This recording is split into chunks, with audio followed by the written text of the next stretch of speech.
galera, professor Valci na área, para nós concluirmos a correção daquele nosso material, ok? Então vamos aí, iniciando da 14ª questão. Há 15 anos fiz a pergunta: o que sabemos das mulheres medievais? Tratei de descobrir no meio de todos os vestígios deixados pelas várias damas do século XII. Apreciava-as, sabia bem que não de dançar, de rir, mas esperava perceber alguns aspectos de sua conduta, o que pensavam de si próprias, do mundo e dos homens. Não entrevi mais que sombras vacilantes, inapreensíveis. Nenhuma de suas palavras me chegou diretamente. Não há camponês nem mundo rural na literatura dos séculos V e VI, embora a realidade mais profunda da história da Alta Idade Média Ocidental seja o da ruralização da economia e da sociedade. Os atores desse fenômeno primordial não aparecem na literatura da época, senão sob diversos disfarces. Dois trechos sobre a Idade Média. Uma das explicações possíveis para que os medievalistas obtenham informações indiretas sobre as mulheres e encontrem os camponeses disfarçados é que os documentos feitos pelas mulheres, embora abundantes, aí não. A produção de documentos, era tudo feito pela nobreza, pelos membros do governo e geralmente pelos homens. As mulheres, elas não tinham, a grande maioria nem sequer eram alfabetizadas, ok? E nem os documentos sobre elas são abundantes. B. As mulheres e os camponeses eram desconsiderados numa sociedade que valorizava a guerra. Não, eles não eram desconsiderados, eles tinham os papéis deles, mas tratados de forma inferiores. A valorização era do pessoal do clero e da nobreza. C. Os documentos dessa época foram produzidos por clérigos que monopolizavam a escrita e deixaram registrada a visão que possuíam sobre a sociedade da época. Perfeito! A maioria dos escritos, dos documentos, dos livros eram feitos dos mosteiros. E é lógico que quem escreve coloca a sua visão de mundo naquilo que está escrevendo. Ok? Então vamos lá. Olha aí, letra C. 15ª. A sociedade medieval é, antes de mais nada, uma sociedade da abundância, concentrada num pequeno espaço em meio a um lugar de produção e de trocas, onde se articula o artesanato e o comércio, sustentados por uma economia monetária.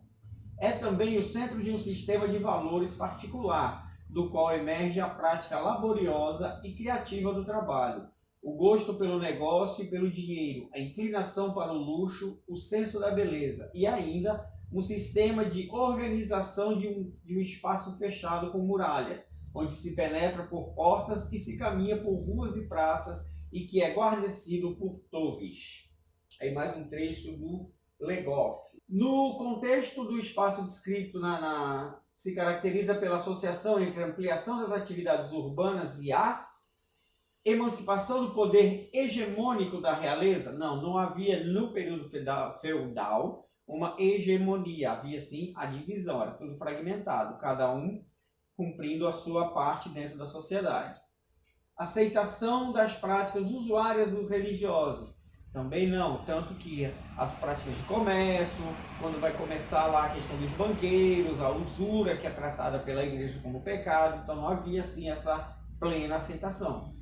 Independência da produção alimentar dos campos, também não havia uma independência. A produção do campo era a base da alimentação de todos, o campo produzia para alimentar a todos. Letra D, superação do ordenamento corporativo dos ofícios. Outra questão que não havia assim uma superação de ordenamento, um ofício acima do outro. Então, todos os que produziam determinado produto se igualavam dentro da mesma região ou dentro da mesma cidade. Letra E, permanência dos elementos arquitetônicos de proteção. O que ele mais fala? Entra-se por um portão, cercado por muralhas. Então, ele está sempre ali falando na questão da proteção das cidades. Vamos ver aí? Então, aí, letra certa, letra E. E que está ligado muito no que diz o texto, ok? 16ª, para uns a Idade Média foi uma época de trevas, pestes, fome, guerras, superstições, crueldade. Para outros, uma época de bons cavaleiros, damas corteses, fadas, guerras honradas, torneios, grandes ideais. Ou seja, uma Idade Média má e uma Idade Média boa. Tal disparidade de apreciações com relação a esse período da história se deve, letra A, ao Renascimento, que começou a valorizar a comprovação documental do passado, formando acervos documentais. Não há relação de vida cotidiana de Idade Média com o Renascimento. Na verdade, o Renascimento ele vem numa forma de contrapor toda a cultura existente, ou a cultura que o renascentista dizia não existir na Idade Média. B, a tradição iluminista que usou a Idade Média como contraponto a seus valores racionalistas e ao romantismo que pretendia ressaltar as boas origens da nação. Olha aí, vem casar com o que eu disse antes, né? O pessoal do Renascimento, os cientistas, eles usavam a Idade Média como contraponto às suas ideias. Então, provavelmente a ideia daquele texto é a letra B, a tradição iluminista que usou a Idade Média como contraponto a seus valores racionalistas. Então algo ele deprecia e algo ele aprecia. C, a indústria de videojogos, aí vamos pular, né? D, o positivismo que realçou os aspectos positivos. Não, sei lá, ele está falando na dualidade, né? Boa e má.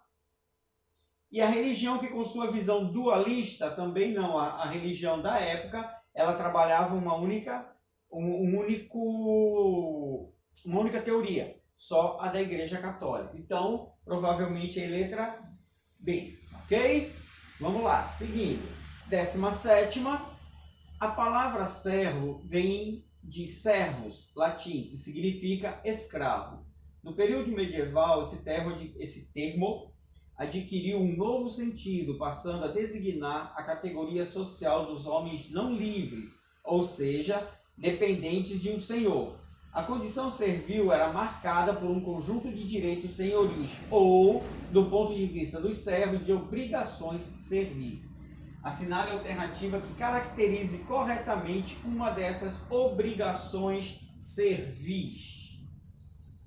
Então vamos lá. O dízimo era o imposto pago por todos os servos para o senhor feudal. Não, o dízimo era pago para a igreja. Talha era a cobrança pelo uso da terra e dos equipamentos. Não, o pagamento pelo uso dos equipamentos era a banalidade. Mão morta era o tributo anual e per capita que recaía apenas sobre o baixo clero. Não, mão morta era um tributo que havia de ser pago, principalmente quando o chefe da família morria. Então você tinha que pagar para garantir o direito de continuar na terra. D. Corvéia foi um tributo aplicado apenas no período decadente do feudalismo. Não, a corvéia ela vem durante toda a Idade Média. E banalidades era o pagamento de taxa pelo uso das instalações pertencentes ao senhor feudal, como o moinho e o forno. Falei respondendo a segunda questão, né? Então, banalidade, tudo que o servo fosse usar dentro do feudo, ele tinha que pagar, porque tudo aquilo pertencia ao senhor feudal. Ele podia usar mediante o pagamento de uma taxa. Aí ele tinha como obrigação a talha e a corvéia. Tudo que ele produzia, uma parte era diretamente ao senhor, e o outro ele tinha que trabalhar pelo menos 3 dias da semana nas terras ou no castelo do senhor feudal. Ok? Vamos conferir? Letra E, alternativa correta. 18ª. A Igreja Cristã foi a instituição mais importante durante a Idade Média. Essa importância, que já existia nos séculos finais do Império Romano, continuou crescendo na Idade Média, em que, associada à sociedade bizantina, atuou no combate às heresias. Não tem como ter sido essa associada à sociedade bizantina, porque a sociedade bizantina é o Império Romano do Oriente.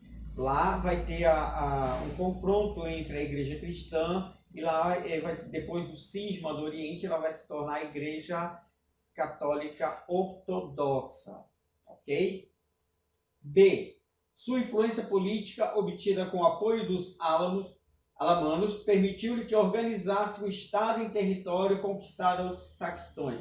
A igreja ela não vai criar um Estado, e sim ela vai estar inserida em todos os Estados. Letra C. Conseguiu ter êxito na conversão dos bárbaros germânicos. Bom, se analisarmos que todos os Estados europeus ele nasce desses povos germânicos e que grande maioria deles se converteu ao cristianismo, podemos dizer sim que a letra C está certa, que ela conseguiu ter êxito na conversão dos bárbaros germânicos, ou seja, o império cai, mas a igreja cristã, que naquele momento já era a igreja romana, no final do Império Romano, ela permanece, ela consegue, digamos, se infiltrar, ela consegue entrar nos estados germânicos que estão ascendendo aí após as invasões.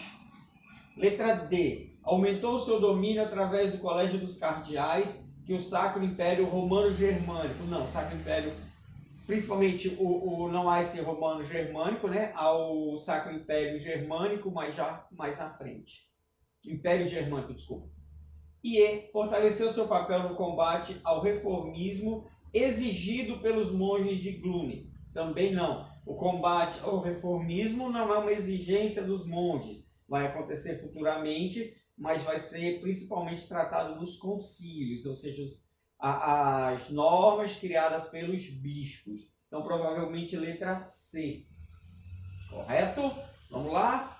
Penúltima, 19. Considere as afirmações sobre a importância da igreja cristã na vida das sociedades europeias entre os séculos 11 e 16. Ou seja, um período bem grandinho aí, né? Item 1. O sermão era a principal fonte de informação sobre os acontecimentos e problemas comuns.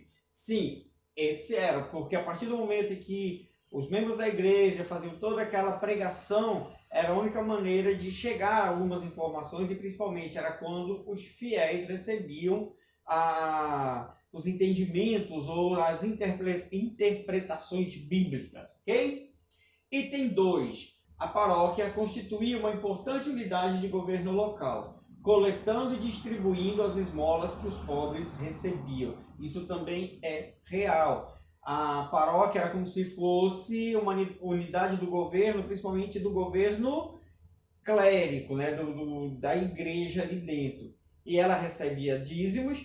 Óbvio que parte desse dízimo também era convertido para as populações. Talvez, pela visão de alguns historiadores, menos do que se deveria, mas alguma coisa sempre se revertia. Item 3. As relações entre os papas e os reis sempre foram harmoniosas. Isso não é fato. Havia, sim, muita briga entre eles, muita discordância, porque às vezes o papa queria ter mais poder sobre o reino do que o rei não aceitava, então havia alguns problemas assim. Item 4. A igreja controlava os sentimentos e as crenças dos homens e proporcionava-lhes distrações e espetáculos. Está correto. Claro que todas essas distrações e espetáculos eram sempre com temáticas religiosas.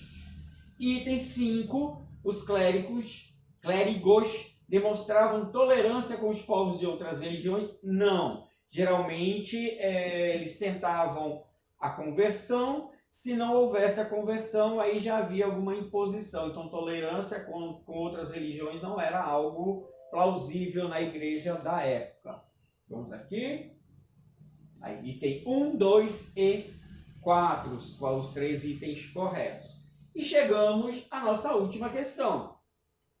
Questão número 20.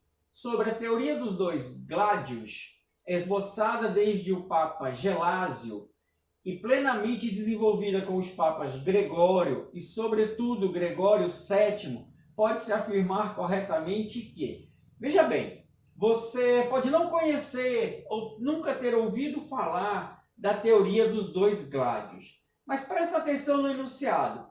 Esboçada pelo Papa Gelásio, desenvolvida com os papas Gregório e Gregório VII. Então, desenvolvida por um papa, desenvolvida pelos outros dois, ou seja, ela é uma teoria que vai sempre exaltar os papas, senão os papas não estariam divulgando, não estariam também exaltando essa teoria, correto? Então vamos lá. Letra A. Afirma a superioridade da autoridade eclesiástica à leiga, ou seja, a igreja, a ideia religiosa é superior à ideia laica. Se ele tá, a teoria exalta só ali 3 papas, o que você acha? Letra B. Defende a primazia dos imperadores sobre o bispo? Não. Você vê que o enunciado é claro, falando a respeito dos papas. Restringe ao clero secular o direito de administrar os sacramentos? Sabemos que não, que o clero secular era ali os mosteiros. Letra D, estabelece 2 principais inimigos do cristianismo, muçulmanos e judeus. Nesse período aqui, 492, aqui 1073 já havia os muçulmanos, mas em 492 nem a religião islâmica ainda existia. Então, fica claro aqui a questão, quando você vê no enunciado exaltando sempre os papas, os papas, os papas, é óbvio que essa teoria ela só pode estar trabalhando o quê? A superioridade da autoridade eclesiástica. Bora ver?